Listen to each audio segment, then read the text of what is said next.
जायसी पत्रिका आज आपको दिखा रही है राजकीय इंटर कॉलेज रायबरेली।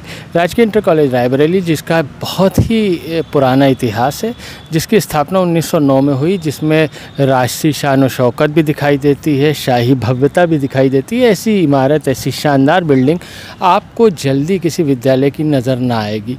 इतना शानदार अतीत वाला ये विद्यालय, जिसमें एक समय एडमिशन के लिए मेले लगते थे, जिसमें सांसद और विधायक के सोर्स लगाने पड़ते थे तो एडमिशन होता था। मैं उस समय की बात कर रहा हूँ, ये बात 95 और 97 और 98 के आसपास की है, जब यहाँ पर प्रधानाचार्य राष्ट्रपति पदक विजेता श्री राम सिंह जी थे, उप प्रधानाचार्य उदय शंकर शुक्ला जी थे, और यहाँ का जो पूरा टीचिंग स्टाफ था, यानी फिज़िक्स का डिपार्टमेंट जो TN द्विवेदी जी देखते थे, और मैथमेटिक्स का डिपार्टमेंट और केमिस्ट्री का, ख़ासकर जिसको लोग कहते थे कि BN अवस्थी जी जिस तरह केमिस्ट्री पढ़ाते हैं कोई नहीं पढ़ाता। तो उस समय की मैं बात कर रहा हूँ जब यहाँ का हर आदमी सपना देखता था, हर विद्यार्थी चाहता था कि रायबरेली GIC में एडमिशन हो जाए।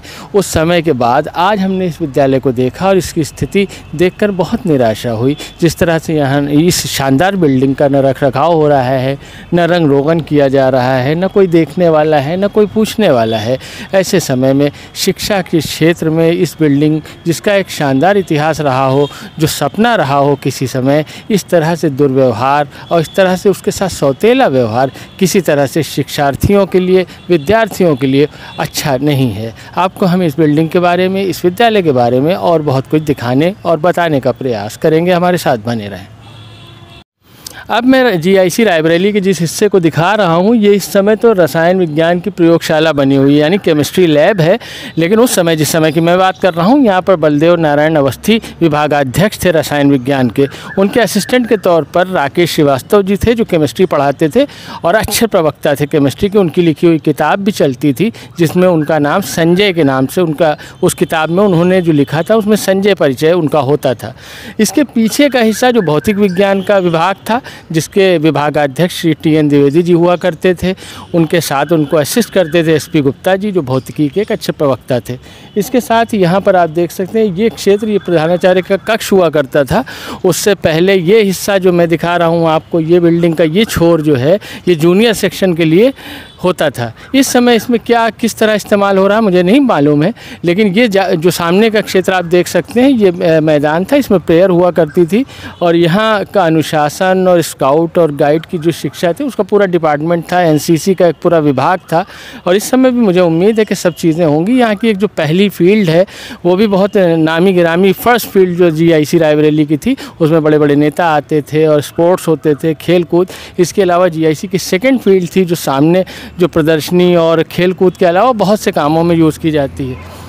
आगे आपकी प्रयोगशाला थी, जिसमें उस समय, यानी मैं 97 और 98 की बात कर रहा हूँ, संतोष जी हेड थे जीव विज्ञान विभाग के। उनको असिस्ट करते थे नासिर हुसैन जैदी जी, और उस समय का पूरा स्टाफ बहुत अच्छा और बड़ा शालीन और बहुत विनम्र स्टाफ हुआ करता था।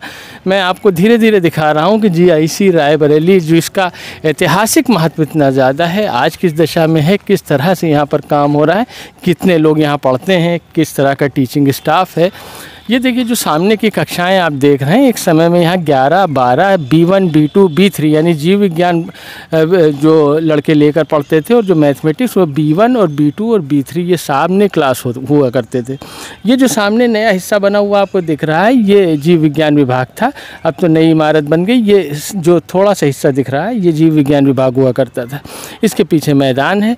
लेकिन अब मैं कुछ कहना नहीं चाहता, लेकिन आप खुद देख कर समझ सकते हैं कि ये विद्यालय अब उस तरह, उस स्टैंडर्ड की, न तो मुझे लग रहा है कि पुताई और रंग रोगन के क्षेत्र में यहाँ पे काम हो रहा है, और उससे जुड़ी हुई क्या स्थिति है वो आप अनुमान लगा सकते हैं कि क्या स्थिति है इस समय। तो ये ऐतिहासिक राजकीय इंटर कॉलेज रायबरेली है। आज आपको हमने इस विद्यालय को दिखाया और बहुत हम मामूली तौर पर इसका परिचय करवा पाए। इसका इतिहास और इसका स्वर्णिम अतीत हम उस तरह आपको नहीं बता पाए जिस तरह हमें बताना चाहिए। आप जैसी पत्रिका को फॉलो करते रहें, फिर किसी और जगह को जो देखने लायक है, जिसके बारे में कुछ बात की जा सकती है, आपके सामने लेकर आएंगे। धन्यवाद।